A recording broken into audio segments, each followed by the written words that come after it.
Monday, November 20th, 2023, Maneco 64, home of alternative economics and contrarian views.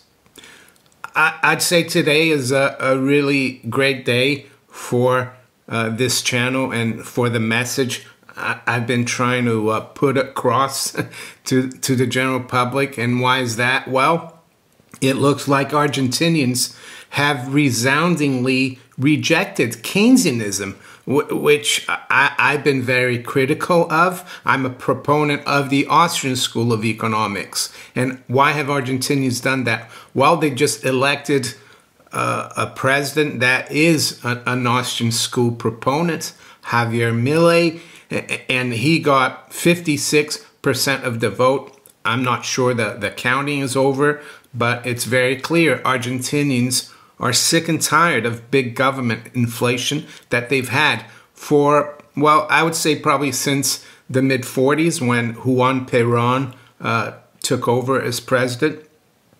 So that's what we're going to look at today.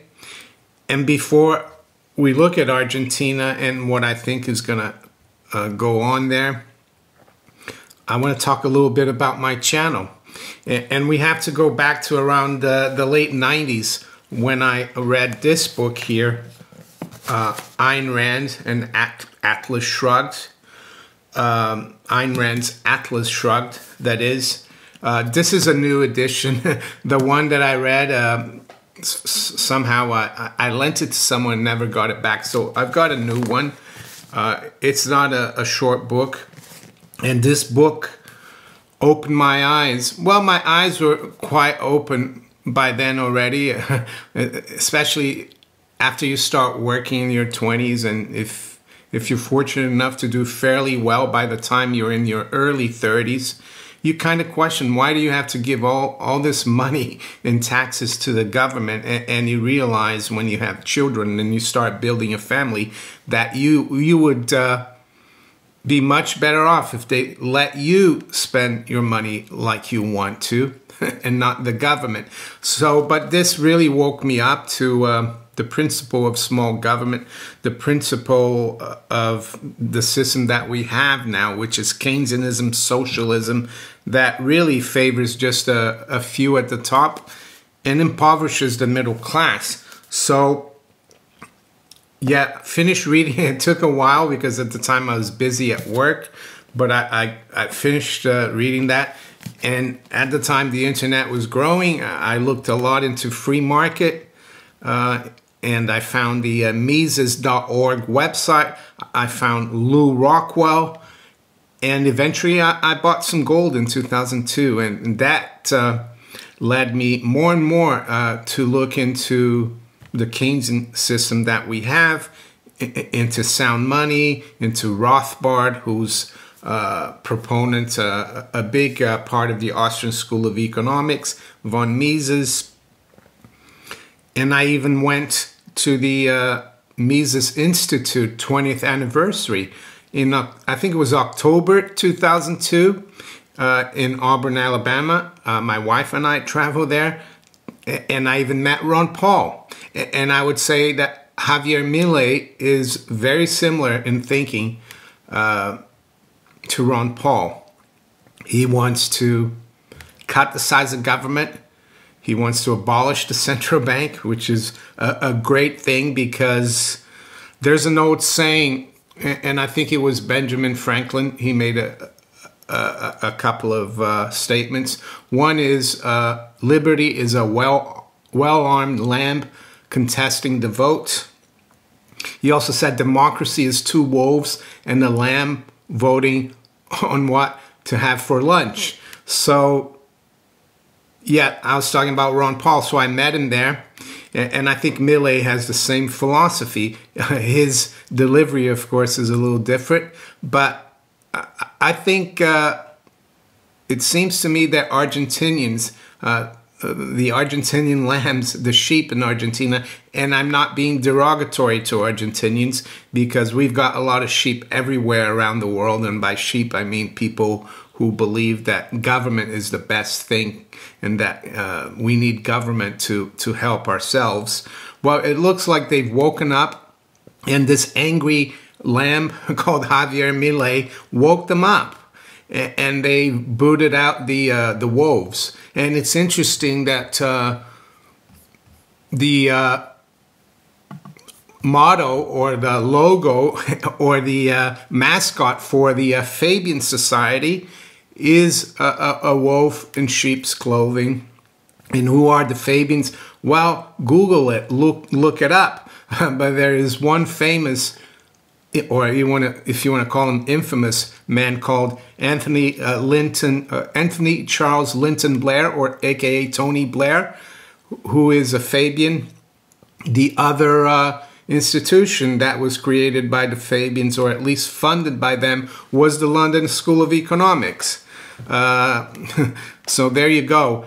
They want world government and socialism, and they want to do it gradually. And it seems that Argentina was like one of their first experiments. You have to go back to the early 1900s. Argentina was probably one of the most wealthy European countries. Yes, it's in South America. Why did I say European? Well, because most Argentinians are of Italian, Spanish, and a lot of European nationalities. They're mostly of that descent, and is really like an European country. And Argentinians were famous. They were like the the Saudis or the Arabs of that period. And there's even a saying the French had.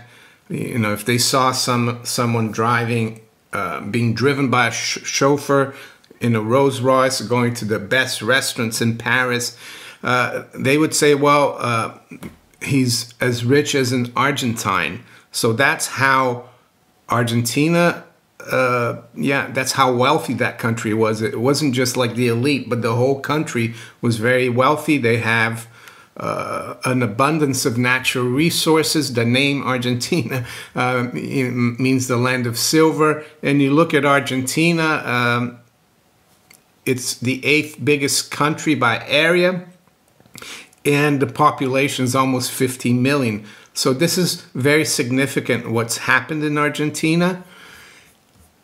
And let's look at some of his main policies. And you're going to probably notice in the mainstream that people who haven't listened to Milei, and I have listened to him, my Spanish isn't great, but it's similar to Portuguese. So I understand a bit of what he said. But the mainstream is going to say, oh, he wants to adopt the dollar, and they're going to try to assassinate his character. They're not really going to look into the policies. They're going to call him a fascist, right-wing radical, even though he wants small governments. But yeah, he wants to abolish the central bank. So let's have a look at the Central Bank of Argentina. Well, that was founded or established in May of 1935.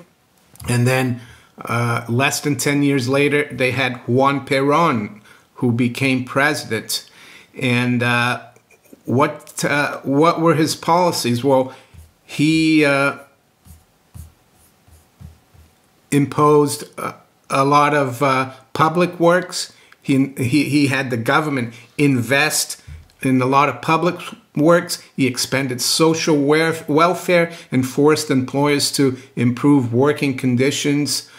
Trade unions grew rapidly. That all sounds good, but Argentina has been going downhill gradually, like the Fabians like it, ever since. And now the analogy of the frog comes into play. They're dying. You know, they've noticed the water's boiling, and they want to get out of this Keynesian nightmare. And is it going to work? I've listened to Milei, and he said the plans, the reforms he wants to implement, and he only has 4 years. That's how long the presidential term in Argentina is. He said it would take more than 30 years to fix Argentina, and I agree with him. It's not going to be overnight. And the other thing he wants to do, of course, is cut the size of government. And why is the central bank so important to abolish that? With rising inflation, bank failures, and massive layoffs across multiple sectors, the future of the economy remains uncertain. It's no wonder the central banks have been getting prepared by stockpiling gold. At ITM Trading, we have spent over 27 years building a team of seasoned researchers and analysts who can help you prepare for any financial crisis. Our experts are ready to provide you with proven strategies to safeguard your wealth and assets in the event of an economic downturn or currency reset, which is frankly inevitable. Don't wait until it's too late. Schedule your free gold and silver strategy call by clicking on the link in the description below. Well, the central bank is the mechanism through which the wolves shear the lamb or the sheep. That's how they destroy the middle class, because they're able to create currency out of thin air. And usually it's the people at the top, the elite, that benefit, the big corporations. So I really hope that he abolishes the Central Bank of Argentina. I don't know how it works, if there are executive orders like in the US that the president can sign it into law. We'll have to see. Or the establishment here says it was established by 6 acts of Congress enacted on May 28, 1935. The bank replaced Argentina's currency board. So a lot of people think Milei is a Bitcoin guy. I don't think he is. And I'm going to try to tell you why. And it's to do with Murray Rothbard, who was one of the American proponents of the Austrian School of Economics. I think he died in the 80s. But Rothbard is a fan of Rothbard too. But one of the books I've been recommending, and I've said if there was one book that children should read at school or anywhere, it's this one here, What Has Government Done to Our Money, by Murray and Rothbard.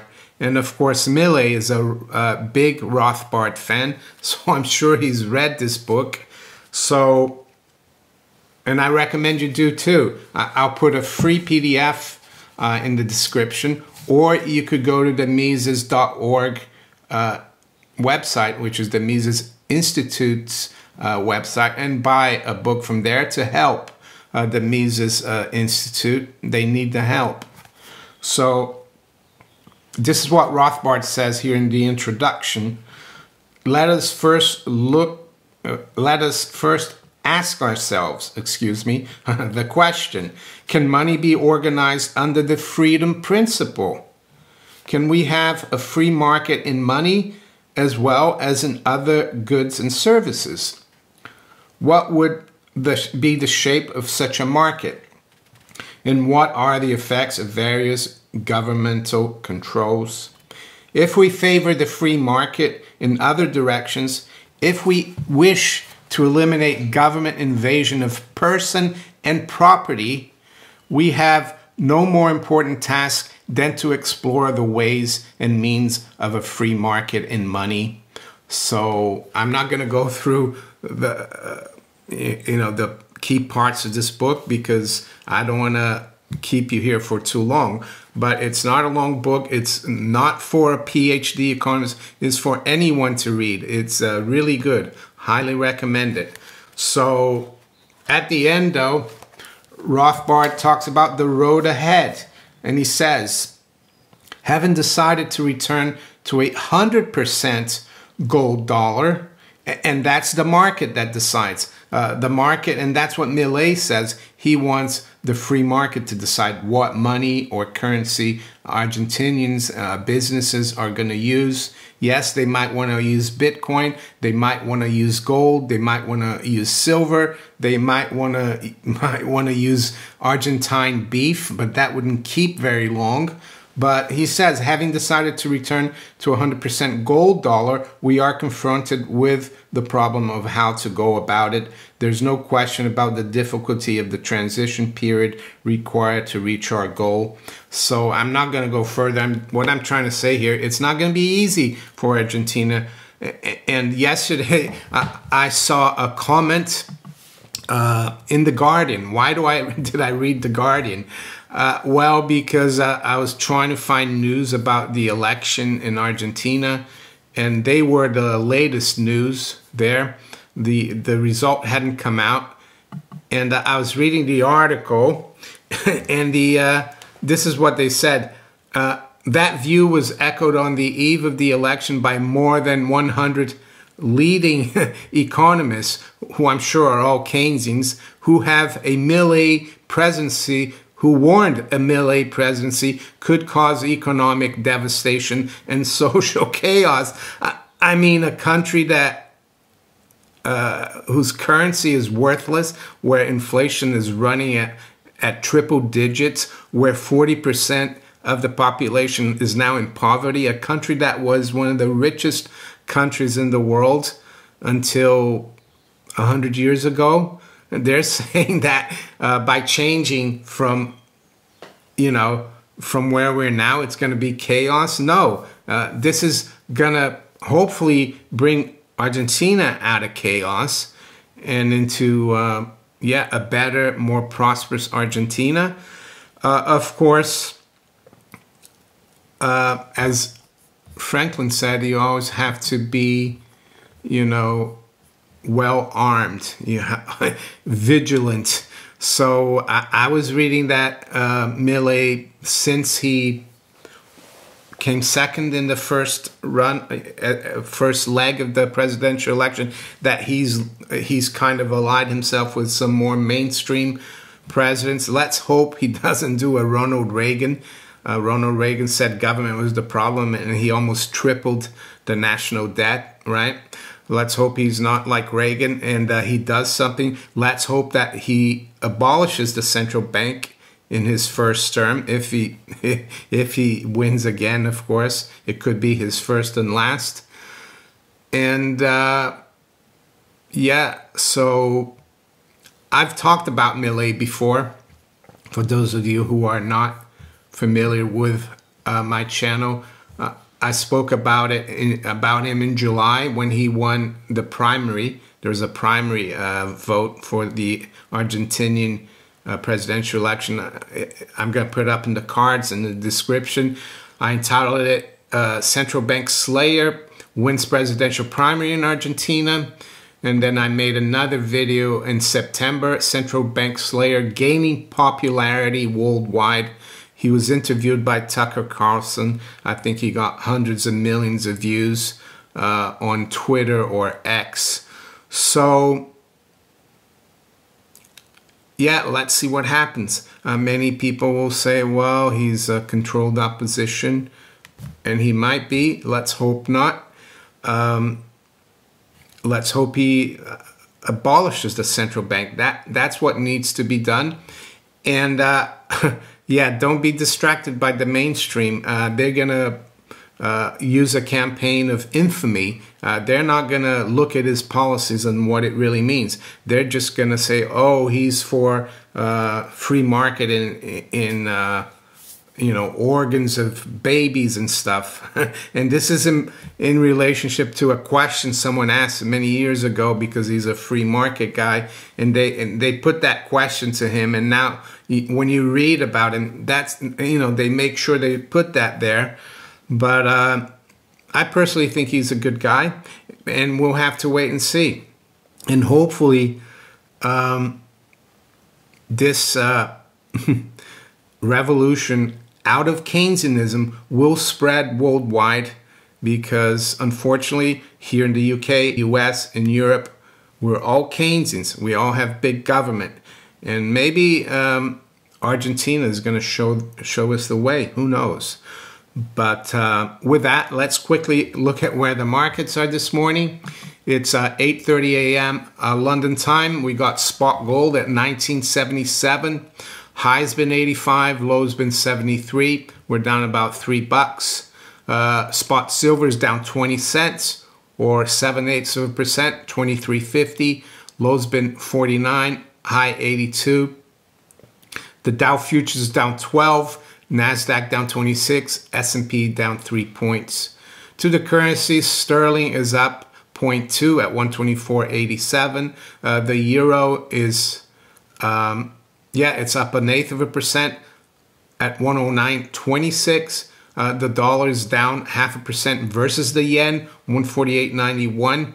And the dollar is down 0.5% versus the yuan. So the dollar is taking a big hit here. We're back below 720, trading at 718. So much for the collapse of the yuan. So to the other currencies, Aussie dollar. That's up 0.2% at 65.56. The dollar's down 0.1 versus the Canadian dollar, 137.05. Kiwi dollar is up 0.75% at 60.34. To the commodities, WTI crude is up 0.75%, 76.60. Brent is up 0.75 as well at 81.10. Platinum is up $1 at 903, and high-grade copper is up 1/8 at 377. And let's check the U.S. 10-year Treasury yield. That's up 3.5 basis points at 4.48. So with that, I'm going to wish you all a very good day. Take care. Bye.